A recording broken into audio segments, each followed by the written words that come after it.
masakit sa'yo? Masakit ang loob ko dahil may mahal na siyang iba.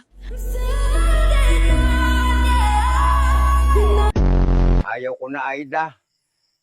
Pagod na ako. Anong ayaw mo na? 16 na rounds ang standards ko. Balita ko may hinatid daw asawa mo nakatrabaho niya kagabi ah. Ah, oo. Okay lang yun, di naman ako selosa eh. Ay, wow. Eh, kamusta naman na asawa mo ngayon? Ayun, natutulog na sa kabaong.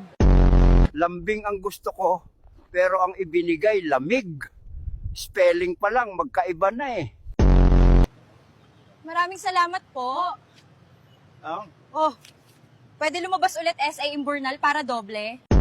Papel nga dinidilaan ko. Ikaw pa kaya na may malaking papel sa buhay ko? Sus, bembangan mo na naman ako, tanda. Hindi lahat ng masarap, mahal. Parang ikaw, masarap naman pero hindi minamahal. Kung ang English ng oras ay time, bakit hanggang ngayon wala ka pa rin kabebe time? Eto na, Lino. Sabi mo, magpainit tayo. Ibang painit yung tinutukoy ko, Aida. Putangina, napakainit dito. Tigil-tigilan mo nga yung kaka-scroll. Bata ka.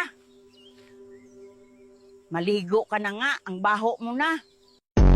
Huwag kang maiinggit sa success ng iba. Masipag yun, ikaw tamad ka. Magtrabaho ka. Nakakatuwa sa part na kayo mismo yung umuubos ng empleyado nyo, tapos sa dulo, problemado kayo kasi kulang kayo sa tao. Hello, DSWD! Balita ko may bisyo si ating 80K, pero hindi naman daw araw-araw. Ako walang bisyo dito. Mare, alam mo ba ang ibig sabihin ng DSWD? DSWD, Department of Selection and Wrong Distribution. Pre, bakit hindi mo sinagip yung isa pa sa loob? Kilala ko yun. Siya yung nagsabing magiging security guard lang ako sa mall pag nag-criminology ako. Ang pinakamahirap na trabaho sa lahat ay yung naging mabuti kang tao sa mga walang kwentang tao. Lola, ano pong sikreto niyo sa matagal na relasyon ni Lolo? Bembang everyday. Grabe naman, Sylvester.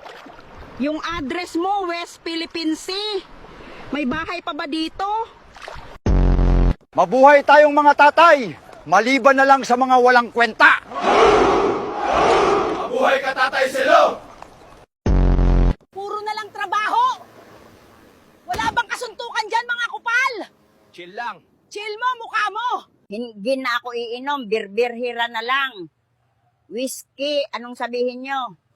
Tandwayan nyo yan. Gusto mo bang yumaman?